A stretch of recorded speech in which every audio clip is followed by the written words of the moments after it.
fan yii ñu nekk dañu toog ba ci yàgg ñu am ay information ci benn quartier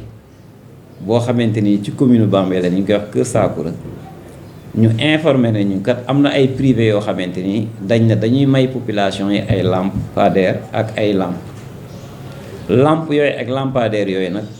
dañ koy jël ñu branché ko ci réseau Sénélec bi nga xam ne ni mairie ak Sénélec ñoom ñoo koy saytu ñun ñu jàpp ne dimbali population yi baax na parce que jàpp nañ ne ki nga xamante ni day génn réew mi di wuti ay partenaires ñu dimbali population yi ci domaine yëpp bu gisee doomu Bambey bu jóg pour jàppale population yi daf koy sant di ko gërëm mais nag loo gis aussi dafa am yoon bi mooy képp koo xamante ni da nga ñëw pour dimbali population yi jaadu na rafet na pour nga jaar ci mairie bi nañ ñun kat ci lii lañ am intention dimbali population yi ñu ànd ci ak yow rafetlu ko sant la gërëm la buñ la ci waree accompagner ñu accompagner la ba ndimbal li egg ci population yi parce que yaakaar naa ne ñun population yi ñoom ñooñu fi tax a toog te lépp loo xamante ni day soulager seeni problème ci la ñuy xëy ci la ñuy gont kon du ñu bañ mukk ay nit am ay seeni lampe indi ko ci ab quartier jàpp ne quartier ba éclairage ba na mu war a demewu ni ñu ne dañ leen ciy jàppale mais dañuy bëgg ku koy def aussi nga jaar ci institution municipale bi waxtaan ci ak ñun ñu ànd ci ak yow sant la gërëm la boole la ak suñuy technicien ñoom ñu ànd ak yow ñoom ñi nga xamante ni nii ci loolu la ñuy liggéey ñu mën laa encadrer ba benn jéye du ci am parce que ñun ñëpp a xam ne électricité am na ay risques te réseau bi aussi Sénélec moom moo ko moom di ko saytu ànd ci ak mairie donc responsabilité Sénélec ak responsabilité mairie ñoom ñoo ci engagé kon du ñu nangu nit jóge fee même bu fekkee ne day dimbali population yi ñëw directement di utiliser réseau boobu di ci branché ay lampadaires ak ay lampes te jaarul ci ñun bu jaaree ci ñun dañ koy rafetlu ànd ci ak moom boole ko ak techniciens yi nga xamante ni dañ leen a jël ñu nekk ci mairie bi loolu nekk seen liggéey ñu ànd ak ñoom dem sur le terrain jàppale leen ci liggéey bi ba liñ ci bëgg population yi mun ko am mooy gën a leeral dëkk bi mais bu loolu amul ñu gis loo xamante ne ni xamuñu nature projet bi xamuñu ndax na koy monter am nañ formation bu tax ñu war ko monter te tamit boole ci ak lépp loo xamante ni nii dañ ko war a def ci réseau boo xam ne nii Sénélec moom moo ko moom ñun ñii war nañ ko informer waa Sénélec bind leen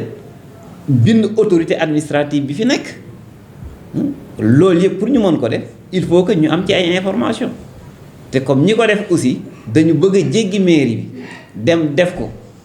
ba ñun bu ñu laajee duñ ci am ay information suñu responsabilité moo engagé wu foofu te suñu responsabilité bu engagé wu dañ koy assumer ni ñu koy assumer mooy arrêté ko ñoom bu fekkente ne dañ bëgg a dimbali dëkk bi ci wàllu éclairage public quartier yooyu nañu ñëw ci ñun waxtaan ak ñun ne ñu lii lañ bëgg ñu encadrer leen accompagner leen ak suñuy technicien pour que véritablement loolu ñu bëgg ñu mën ko defal population yi parce que bañuñu ko ndax population yi lañ fi toogal te lépp luy soulager problème population yi moom moo ñu fi tax a nekk.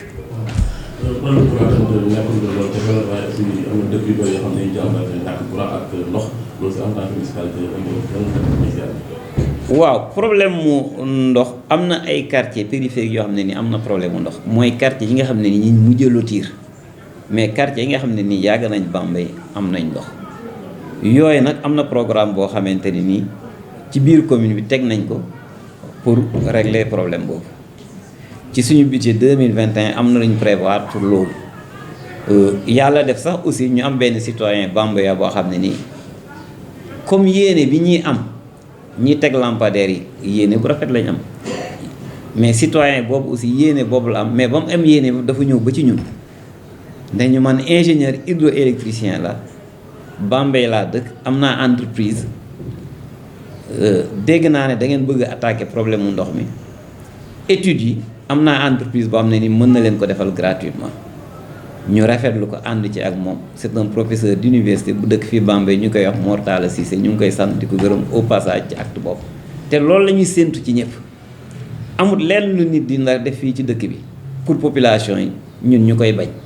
parce que développement dëkk bi mooñ fi tax toog ci la ñuy yendu ci la ñuy fanaan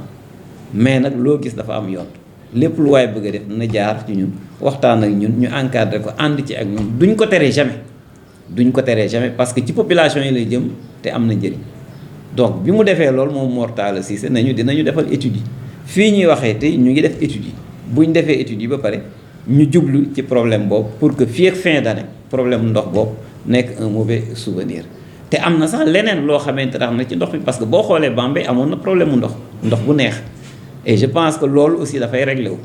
gis ngeen à travers la ville ñuy gas ay tuyaux yoo xamante ni dañ koy rattaché ci château d'eau boobu parce que université la ñu waroon def ay forage mais yàlla dimbali ni débit bi ñu am mën nañu permettre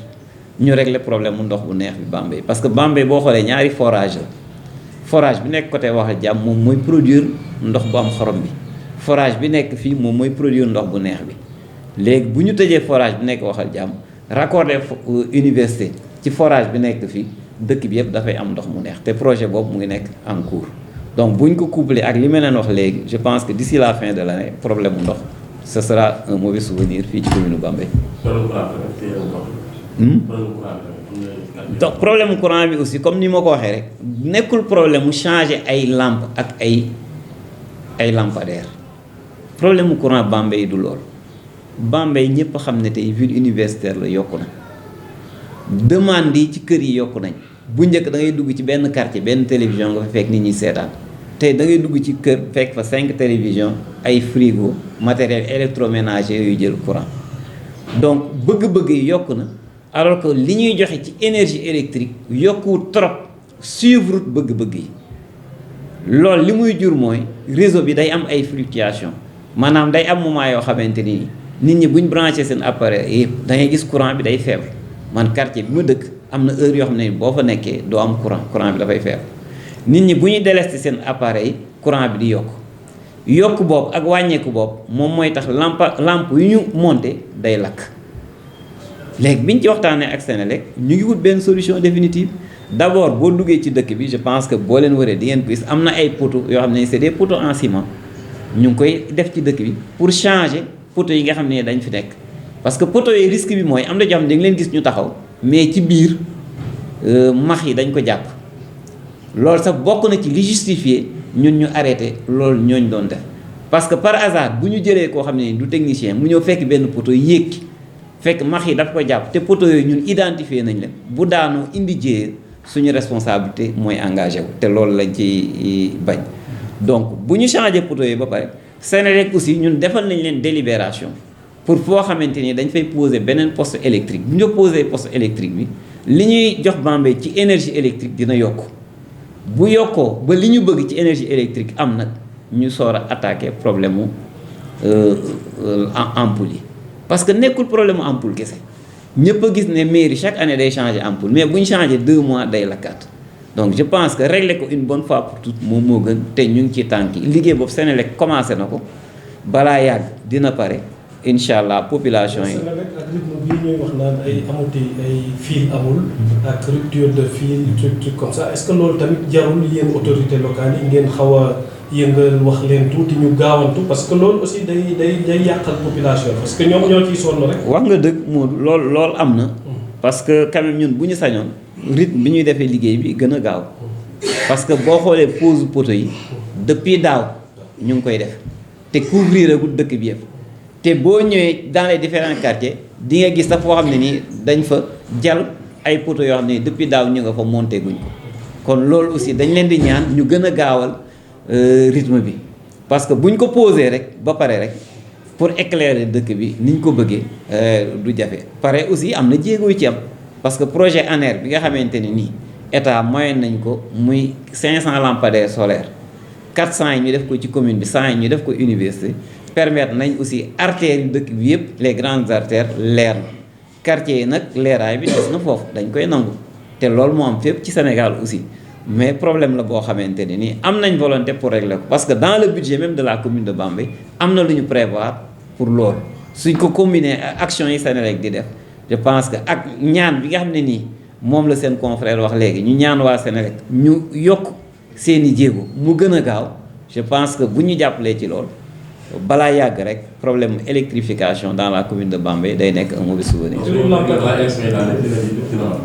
am nañ yaakaar ne daal parce que du ma waxee affaire élection parce que bu ma waxee lool dafay mel ni damay nekk campagne électorale te man nekkaguma sax ci posture candidat ou non bay nekk campagne électorale parce que man dama bokk ci ab coalition te dama nekk un militant discipliné coalition bi moom mooy déterminer kan mooy nekk candidat moo tax man duñ ma dégg jamais may déclarer ay candidature ak loolu buñ ci tollee la mais nattuñu ko ci campagne électorale ñaan nañ yàlla balaa boobu problème boobu réglé parce que bu dee problème ndox mi ñu ngi def études yi bu dee problème mu électricité ñu ngi poser poteau yi.